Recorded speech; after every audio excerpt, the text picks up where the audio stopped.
கர்த்தருக்கு ஸ்தோத்திரம். கர்த்தராகிய இயேசு கிறிஸ்துவின் இன்ப நாமத்தில் இனிய வாழ்த்துக்கள்.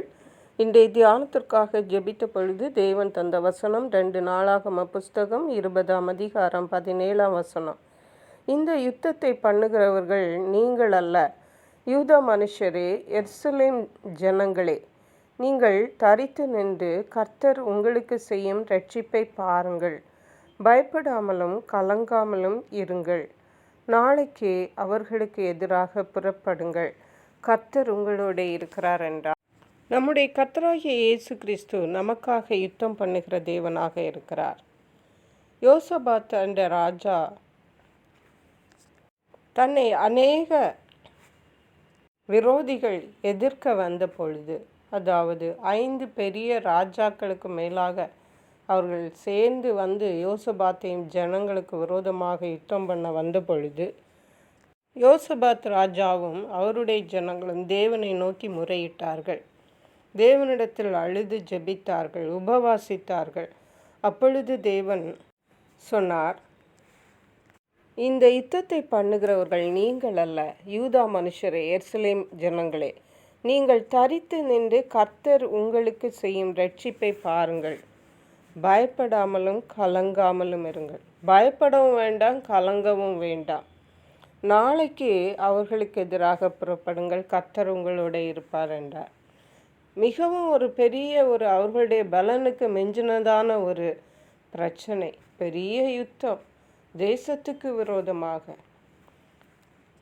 5 தேசங்களின் ராஜாக்கள் கூடிக்கொண்டார்கள். அப்பொழுது அவர்களை பார்த்து தேவன் சொல்லுகிறார், நீங்கள் பயப்படவும் வேண்டாம், கலங்கவும் வேண்டாம் என்று. அப்படி சொல்லிவிட்டு தேவன் அவர்களுக்கு நாளைக்கு யுத்தம் பண்ண புறப்படுங்கள் என்று சொல்லி ஆலோசனை சொன்னார். அப்படியே அதிகாலையில் அவர்கள் எழுந்து தேவன் சொன்னபடியே யுத்தத்திற்கு புறப்பட்டார்கள். அப்பொழுது அவர்களுக்கு முன்பாக தேவனுக்கு பாடல்களை பாடுகிற பாடகர்களை நிறுத்தினார்கள். அப்பொழுது அவர்கள் பாடி துதிக்க துவங்கின பொழுது அங்கே தேவன் அவருடைய விரோதிகள் அவர்களுக்கு ஒருவருக்கு விரோதமாக எழும்ப பண்ணி அவர்கள் எல்லாரும் அங்கே செத்து போகிறதை பார்க்கிறோம். அப்பொழுது இஸ்ரவேல் ஜனங்கள் அவர்களை கொள்ளையிட்டார்கள் என்று இந்த அதிகாரத்தில் நாம் வாசிக்கிறோம். அருமையான கர்த்தருடைய பிள்ளைகளே, உங்களுடைய நிலைமை இன்றைக்கு எப்படி இருந்தாலும் சரி, இனி வழியே இல்லை என்று கூட நீங்கள் நினைத்து கொண்டிருக்கலாம். அவ்வளவுதான் உங்களுடைய வாழ்க்கை என்று கூட நீங்கள் நினைத்திருக்கலாம். ஆனால் தேவன் சொல்வது என்னவென்றால், பயப்படவும் வேண்டாம், கலங்கவும் வேண்டாம். அவரே உங்கள் காரியங்களை பார்த்து கொள்ளுவார். உங்களுக்காக அவரே யுத்தம் பண்ணுவார். உங்களுடைய தேவைகளை அவரே சந்திப்பார். அவரே உங்களை விடுவிப்பார்.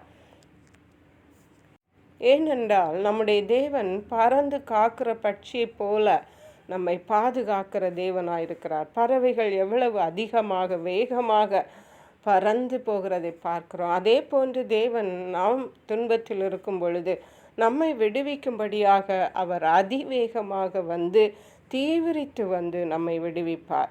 நிச்சயமாகவே தேவனுடைய பிரசன்னமும் தேவனுடைய கிருபையும் தேவனுடைய இரக்கங்களும் இந்த எந்த சூழ்நிலையிலும் நம்மை தாங்கி விடுவிக்கும் என்பதை நாம் விசுவாசிப்போம். தேவனிடத்தில் அதற்காக காத்திருப்போம். கர்த்தர் தாம் இந்த வார்த்தைகளை ஆசீர்வதிப்பாராக. ஜெபிப்போம். எங்களை கிருபையா நேசித்து பாதுகாத்து வழி நடத்துகிற எங்கள் அன்பின் தகப்பனே, ஆசீர்வதிக்கப்பட்ட இந்த நல்ல நாளுக்காக நன்றி. இந்த நாளிலும் ஜெபிப்போம். எங்களை கிருபையா நேசித்து பாதுகாத்து வழி நடத்துகிற எங்கள் அன்பின் தகப்பனே, ஆசீர்வதிக்கப்பட்ட இந்த நல்ல நாளுக்காக நன்றியப்பா. இந்த நாளிலும் பயப்படாமலும் கலங்காமலும் இருங்கள் என்று எங்களோடு பேசியிருக்கீங்கப்பா. எங்களுடைய எல்லா சூழ்நிலைகளிலும் கர்த்தர் எங்களுக்கு போதுமானவராக இருந்து எங்களை விடுவிக்கிறவராக இருந்து பறந்து காக்கிற பட்சியை போல பறந்து தீவிரித்து வந்து எங்களை விடுவித்து பாதுகாக்கிறபடியால் நன்றி. நன்றி பரிசுத்த ஆவியானவரே.